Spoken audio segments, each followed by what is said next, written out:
Hi, this is Chris from Legacy TV, day 3 from the Nova Rock Festival. I'm here together with Steve Wilson. How are you doing, man? Very good, thank you. Good to be here. Good to be back? Yeah, very much, yeah. Very much. What do you think? Big stage out there. Will it work today at 4 p.m.? My instincts tell me probably not. But you know what, you've got to do these things, and I always look at festivals like this where you go on without any of your visuals and in front of an audience that probably don't know who you are and don't care. I always look at it like a sort of battle, you know. You're aiming to come off stage at the end of the show and feel like maybe 10% of the people out there are going to go and check you out online, and, you know, and yeah, maybe some of them will end up being fans in the end of the day. But for me, it's like something that you have to do. It's not necessarily, it's not an ideal situation for me, certainly, yeah. But I think you will get used to it. Hopefully it worked out. Let's come to your album. You released it in March and everything fell down. The Raven That Refused to Sing and other stories. Are you satisfied with it? Are you satisfied with the reactions from the press, from the fans out there? Do you get much feedback on the album? Well, in a way, you can't avoid it. I mean, I always try actually to avoid getting feedback, because initially you get this incredible kind of wave of reviews and press and initial fan reactions, and sometimes those can be off-putting, because it takes time, I think, for an album to really establish its audience and to establish its quality. I have to say, this time it's been really fantastic. You know, the feedback was great, the chart positions were good, the fans seem to like the record. But you know what, I always feel, you know, every time I make a record, I'm always very proud of it. And I think there's somehow a perception sometimes with the fans that somehow you've tried harder with this record than you tried with the last record. Of course, I always try just as hard with every record, and you can never predict which records will resonate and connect with both the media and the fans. This time, for some reason, it seems to have connected really well. I don't know why, and if I did know why, then it would be easy to do the same thing again. But you know, it's very gratifying right now to see this record such a good word of mouth. Yeah. I think that's also the exciting on it, when you know you made some great piece of music, writing some great music, and then you give it out to the fans, and let's see what happens. Yeah, but you know, I always when I finish a record, as I say, I always feel really excited about it. I think this is the best thing I've ever done. Always, it's the best thing I've ever done. And then you release it out, and sometimes the reaction is like, you know, and you're like, what the fuck, you know? And then sometimes, like this time, the reaction has actually been more closer to the way I feel about the music. Wow, this is fabulous, you know. But you know, you can never predict that. You can never predict that. Let's come back to the record. You recorded with Alan, one of the, I think, greatest sound engineers who's alive. He worked together with Pink Floyd back in the 70s, I think. Dark Side of the Moon was his breaking through in his work. How does it feel to work with someone like him? I mean, okay, he's a normal person like we all here, but I think it must be very special. What do you think about his work, or what do you think about his work on this record?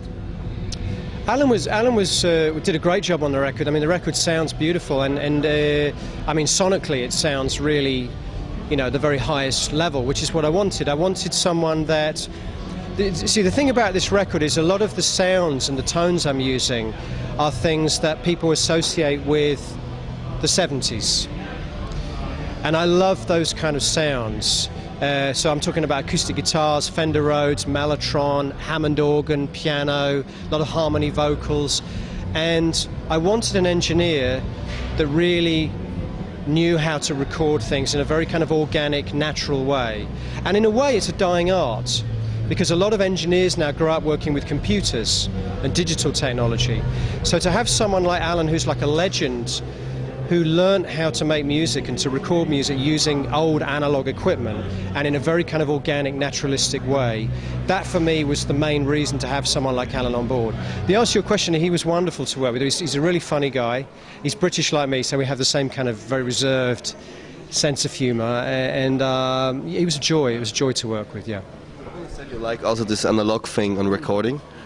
Also on this new record, you work with analog things or digital? Well, we did everything analog, except for the very, very last stage. The actual capture of the audio was done on a digital. but a very high resolution. All of the instruments were analog.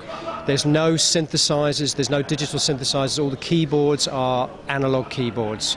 The guitars are all going through real amplifiers with real analog microphones.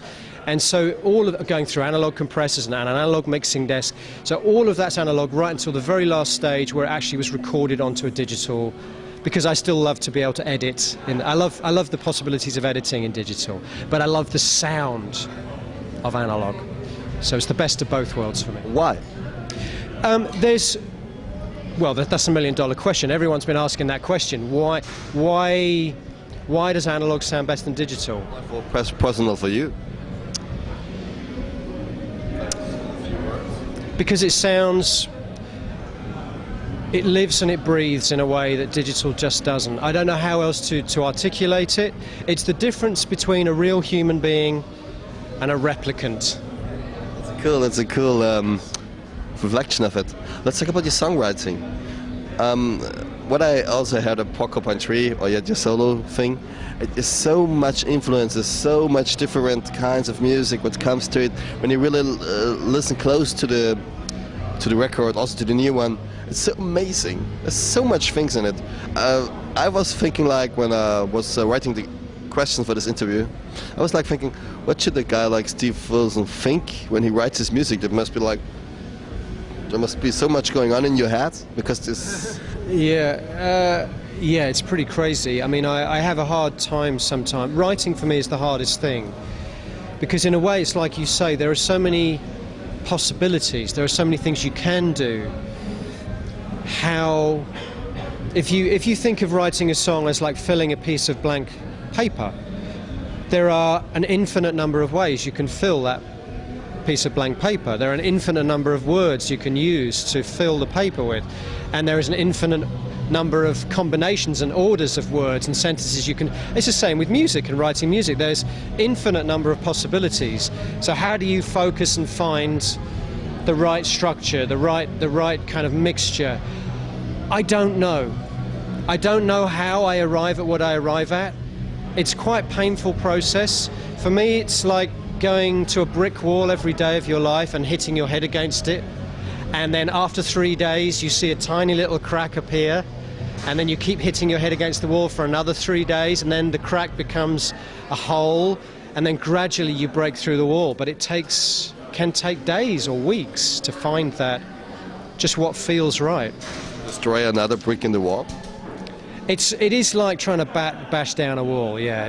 Writing for me is the hardest thing. I love recording. I love going out and playing live with the band, but that, in a way, that's when all the hard work's done. The hard work is pulling something from the air, pulling something from nothing, filling the blank page. It's so hard. I mean, I have massive admiration for people that have done it for many years and inspired me to do it, but it doesn't get any easier. What is about the lyrics?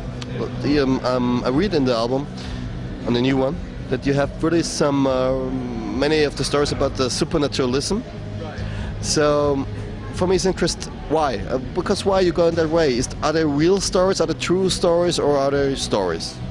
They're not true stories, but of course, in some respects, everything that you write as a writer has some degree of autobiography in it. You have to draw on your own experience to make it believable, to make other people understand there is some truth in what they're hearing.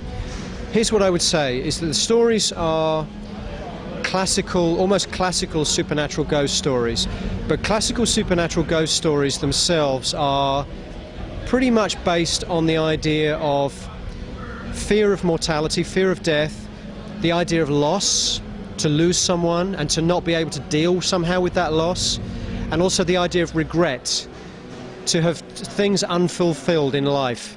So those three things, loss, regret, and fear of mortality, I think feed almost all classical supernatural fiction. And I think the same is true of a lot of my songs, you know. I mean, everyone understands the concepts of regret. Pretty much everyone understands what it's like to lose someone close to you. Now, I lost my father 2 years ago, and I think this album in some ways is a reaction to that. It's certainly me dwelling more on these ideas of loss and regret and fear of death, you know, because I'm now the oldest male in my family, you know. I'm 45 years old. My brother's younger than me. My father's passed away. I'm now the old, you know, so you start thinking about things that you wouldn't have thought about 5 years ago. And I start thinking, you know, I'm probably closer to my death now than I am to my birth, which is a depressing thought, actually. But those things certainly do, you know, have a strong effect and impact on what I write and what I think and what I create. There are really deep emotions that's going into your records. Always. I mean, always I think deep emotions have gone into the records, but I think they change over time. And as I get older, I think my obsessions change from the things I was obsessed with when I was young to things that I guess any guy of my age would be obsessed with. You know, these ideas of regret and loss and what have you done with your life and are you fulfilled and you start to think about some kind of closure. You know, I mean, I've still hopefully got a long time on this planet yet, but hopefully too. But certainly I think about different things than I thought about even 5 years ago now.